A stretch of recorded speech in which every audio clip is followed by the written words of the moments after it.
Hello and a warm welcome. This is the news on Enter International, reaching you live from Abuja, Nigeria's capital. My name is Justin Bemunyi. First, let's look at the headlines. President Tinubu's investments in Nigeria's critical sectors are pathways for sustainable development as Information Minister leads delegation and inspection of projects in the southeast. South African President Cyril Ramaphosa sued for dialogue and unity to fix broken South Africa. And flash floods kill about 200 people in Pakistan.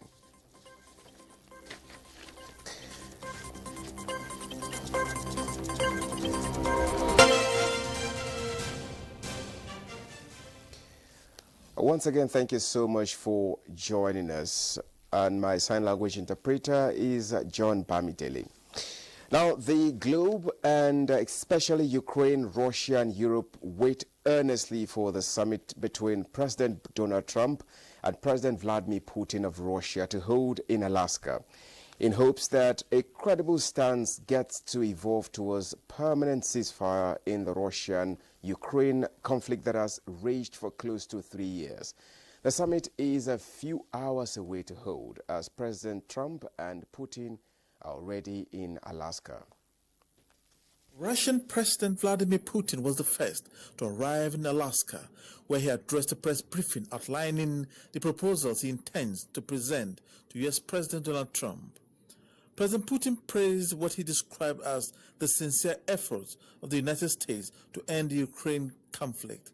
He signaled readiness for a permanent peace involving Russia, Ukraine, Europe and the wider international community. Который, как всем хорошо известно, предпринимает, на мой взгляд, достаточно энергичные и искренние усилия. However, his proposals would need to align with positions acceptable to both Ukraine and European leaders. Ultimately, President Trump is expected to share his final stance, a decision the world hopes will be embraced by President Putin, Ukrainian President Vladimir Zelensky, and Europe's leadership. Kolo Muhammad, NTA News.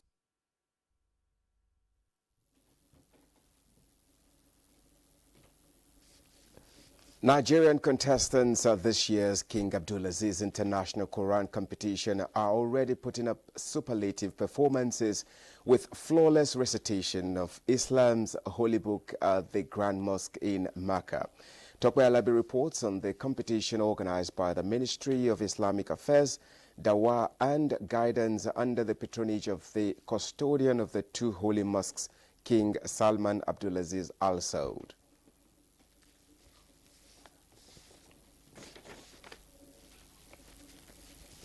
Of the 45th King Abdulaziz International Competition for the memorization, recitation and interpretation of the Quran is underway at the Grand Mosque in Mecca. One of Saudi Arabia's greatest honors is its service to the Quran and recognition of its memorizers, a tradition upheld since the era of the kingdom's founder, King Abdulaziz, to King Salman and Crown Prince Mohammed bin Salman bin Abdulaziz Al Saud. The 11-day finals between August 9 and 20 convened 179 contestants from 128 countries across 5 continents as against 109 participants from 123 countries in 2024.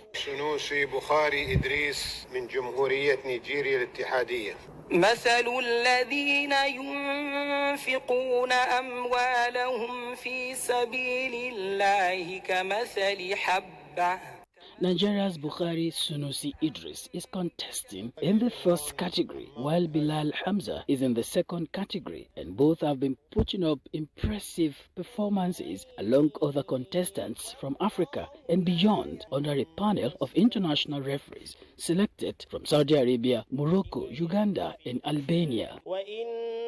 هذه أمتكم أمة واحدة وأنا ربكم فاتقون. Participants are still delivering readings across the 5 competition categories before a large audience of competitors, companions and worshippers at the Grand Mosque in an atmosphere filled with the sound of the Quran, as the competition's total prize fund stands at 4 million Saudi Riyal in addition to 1 million Saudi Riyal in financial gifts for all participants. Tokbe Alabi, NTA News. Authorities in Mali have accused France for destabilization plot and has arrested a French suspect in this regard. The suspect is alleged of working for France intelligence services in Mali. Kolo Mohammed tells us more.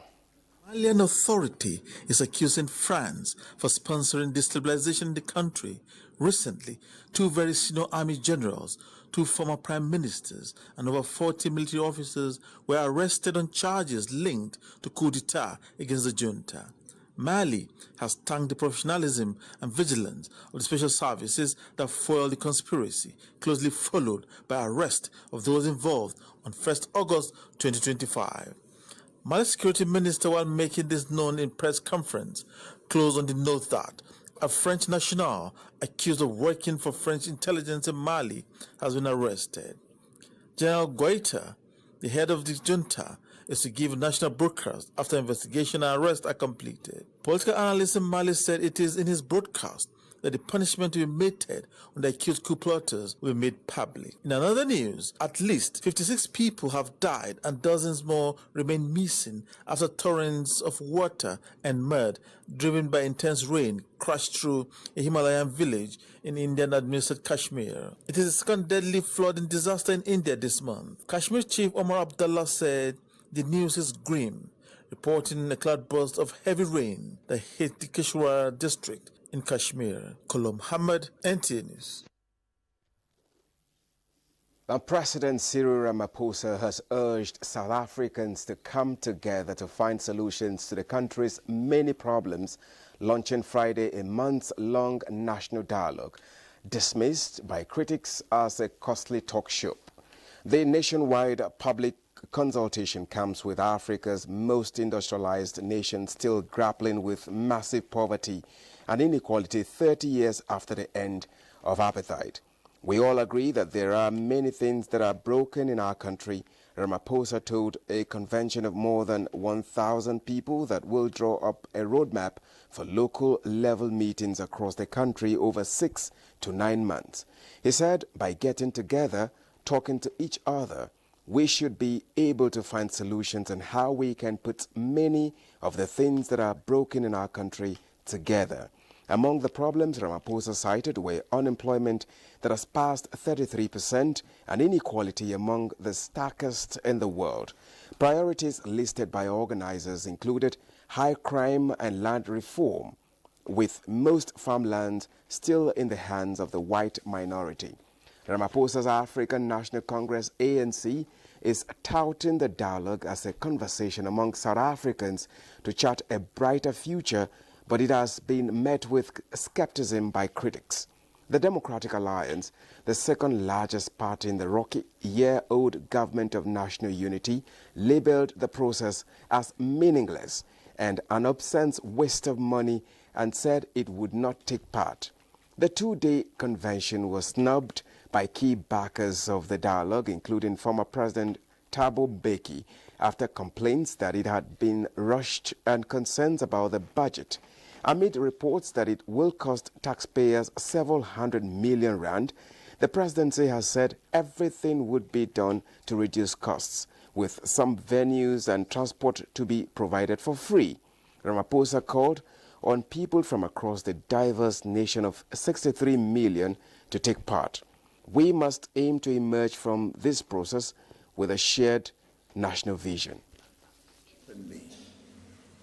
Respectfully and constructively, we are gathered to listen to each other, to understand one another, and to chart a common path forward for our country. We are meeting at a time of profound challenges that confront our country and our people. Economic hardships that our people are living under, unemployment that continues to rise, inequality. Now back in Nigeria, the investments of President Bola Tinubu in agriculture, education, infrastructure, healthcare and economy in the southeast are the pathways for sustainable development both in the zone and across the country. Caleb Ogbonaya reports that these are the views of the Minister of Information Mohammed Idris and Governor Francis Nwifuru when they interfaced in Abakaliki as part of the minister's tour of the zone. Describing the renewed hope agenda of the federal government as the only reliable pathways to sustainable economic development of the country, which its ripple effects are visible in the southeast, especially in Ebonyi State, the Minister of Information Mohammed Idris opined, has brought the zone to limelight, which is part of President Bola Tinubu's manifesto. The Excellency Mr. President has the people of Ebonyi State close his heart. Mr. President is very proud to associate with the people of Southeast Nigeria. He will ensure that the people of Southeast Nigeria are in the forefront of this renewable agenda. Over 400,000 Nigerians from all parts of this country, including Ebonyi State and Southeast Africa, have benefited from President Bola Tinubu's Fund program. The minister, accompanied by the federal government delegation, including the Director General of Nigerian Television Authority (NTA), Abdulhamid Dembos, is geared towards aligning citizens with federal government policies and projects. For Governor Francis Nwifuru, the tour is timely, as the progress being witnessed in Ebonyi State are the ripple effects of the renewed hope agenda of Mr. President. I can say categorically clear that this is the first time we have a project to say this is the project of federal ongoing and remain uncompleted. What Mr. President today is doing, that day country Nigeria, is that he's laying foundation. I'm very proud of Mr. President in so many areas. You see the network activities, the skill, the programs is very fantastic. The visit by the Minister of Information Mohammed Idris to Ebonyi State is part of the larger engagement with the people of Southeast on the inclusiveness and implementation of the renewed hope agenda in the zone. In Abakaliki, Caleb Ogbonaya, NTA News. This is the news on NTA International. We now take a short break. We'll be back in a moment.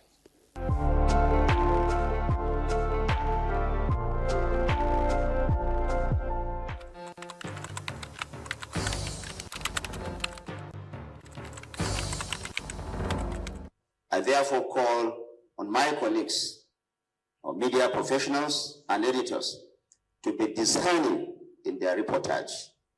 We must deny these groups the undue publicity they crave. We must take them off the front pages and accurately report them as the criminals that they are, without glorifying their acts or giving credence to their false narratives. These, of course, are not freedom fighters. They are murderers, kidnappers, and destroyers, and they must be presented as such.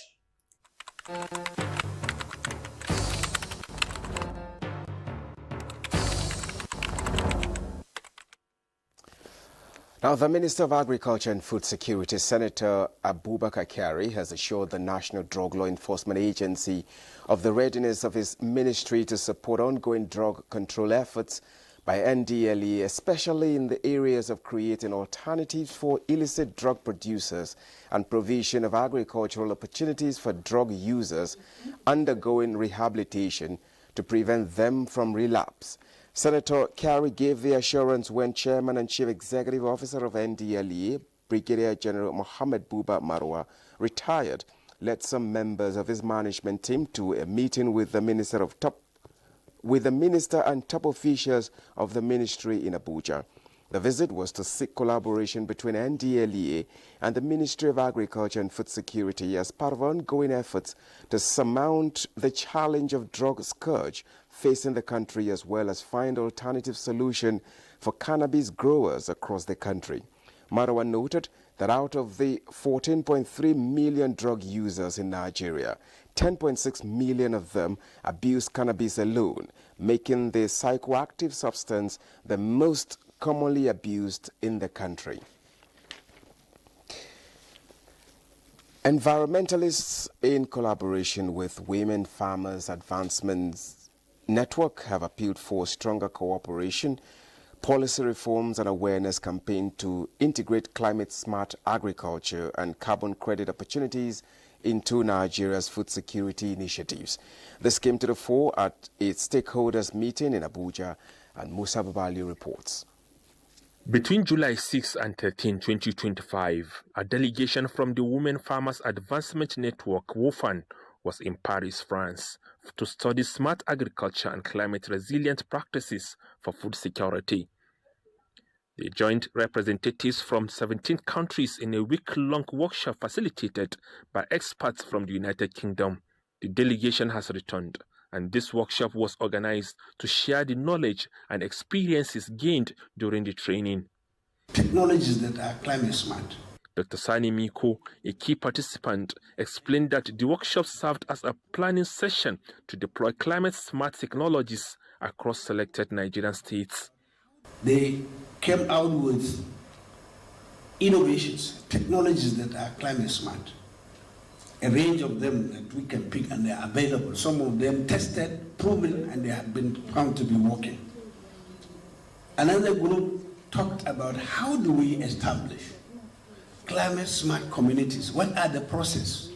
Salamatu Garba, the executive director of WOFAN, emphasized the need for coordinated action to address climate change while providing economic incentives for rural farmers. Garba highlighted that many rural communities are unaware that eco-friendly farming practices can lead to financial rewards through carbon credits. A lot of people and a lot of communities don't know that for every action you use in addressing climate change, there's a bonus, there's a credit that is supposed to be given. So we need to create awareness, train people to understand what this is, understand it, get the right policy framework, talk to the policy makers so that we understand these things, review our existing climate change policies. Participants were drawn from farmers groups, non-governmental organizations, and environmentalists. Musa Baba Aliyu, NTA News. The Africa-California Climate and Economic Delegation to Nigeria has lauded President Bola Tinubu for Nigeria's robust energy transition roadmap, with opportunities set to be explored in transport, energy and green economy. They made this known when they visited the Nigeria's Ministry of Environment in Abuja. Charles Alpha reports. Numbering up to 40 members, the delegation, comprising experts from the aviation sector, academia, businesses and government forum, are in Nigeria to formalize a relationship under the Africa-California Climate and Economic Forum.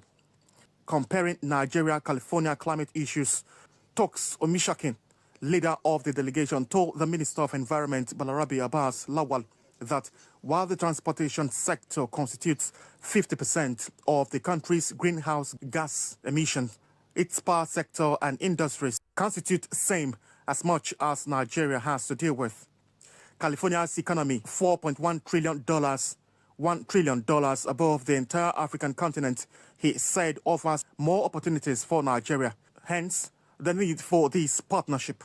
We have looked at your energy transition plan, and it can be noted that it is a very comprehensive plan. We want to applaud you and the ministry and the leadership of His Excellency, Mr. President Bola Ahmed Tinubu as well, for having such a comprehensive agenda and plan as it relates to the energy transition. Minister of Environment Balarabe Abbas Lawal, represented by the Permanent Secretary Mahmoud Kambari, welcomed the collaboration as he outlined Nigeria's climate action plan, which includes a robust plan on energy transition, power, clean cooking stove initiatives, forest potential for carbon sequestration, and the NDC 3.0 the country is due to submit by next month. Gas plays a definite transition role, even as we accelerate renewables and electrification. California's experience and dynamism of its private and public sector ecosystem complement Nigeria's case. Entrepreneurial energy and urgent need for solutions that work at home. The California zero-emissions vehicle transition is one area of focus in this newfound partnership. Charles Alpha, NTA News. With the theme Strengthening Service Delivery Through Citizens and Stakeholders Engagement, Office of the Head of the Civil Service of the Federation, Stakeholders and Citizens Engagement Forum is to strengthen trust between government institutions and the public as it lays the groundwork for a more capable and citizen-focused civil service in the years ahead. Haman Jabana reports on the inaugural engagement.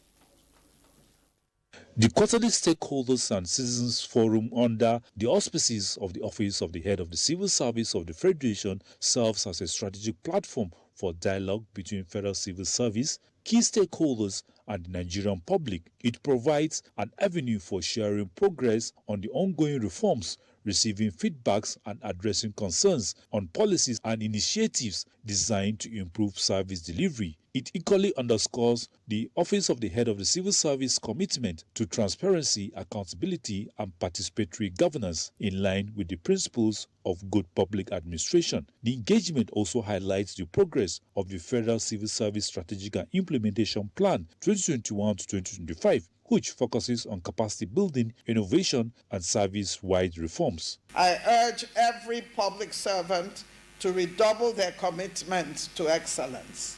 Innovate, collaborate, and go the extra mile to serve the public. This is our moment. Let us lead it, deliver it, and finish strong. The forum also provided space for citizens, civil servants, and development partners to make inputs and raise concerns on pressing issues. And indeed, our enthusiasm and our patriotism and our willingness to join hands to see that we have a better country, one that we will all be proud of, and one that is citizen-centered, becomes a collective responsibility. Already we have our action plan and concept notes on a number of reforms in the civil service, in the public service in Enugu State. So this will also add value to what we are doing and also add energy or vibes to the implementation and action plans that we have for the good people of Enugu State. By actively listening to diverse voices, it reinforces the notion that inclusive dialogue is key to designing policies that truly reflect the need of both the workforce and the populace. The quarterly Stakeholders and Citizens Engagement Forum reflects a shift in Nigeria's public service culture, one that embraces openness, innovation, and accountability. Hamad Jabani, NTA News. 11 Nigerian miners stranded in the Central African Republic have been rescued and returned safely to Nigeria through the federal government's intervention. They were accompanied by Ambassador Babagana Ahmed and received by a government delegation led by Air Commodore Kenneth Oyong at the Nnamdi Azikiwe International Airport, Abuja. The miners arrived on an ASKI Airlines Boeing 747-200 aircraft, touched down at 4:45 p.m. Nigerian time. Eliasu Ali Yakubu gives us more. The ill treatment most Nigerians face in search of a greener pasture outside the shores of the country is one too many, considering the number of deaths, tortures, and imprisonment for no fault of theirs. Available records indicate that for many years now, Nigerians abroad have been subjected to killings, tortured, and maltreated. The latest case of rescued miners from the Central African Republic were on a legitimate mining business hired by some Chinese nationals. But they face difficult times from the authorities in that country after being abandoned by their Chinese employers. On arrival, the returnees were profiled by the Customs, the Department of State Services (DSS), National Drug Law Enforcement Agency, and the airport security personnel. They shared their unpleasant experiences. The experience was very bad because the place is inside forest. But we are begging to encourage our employers to please pay us that which we have labored for. Some of us have medical conditions. Very great job. The accommodator, the rescuer from that deadly bush. The returnees commended the federal government for the swift response.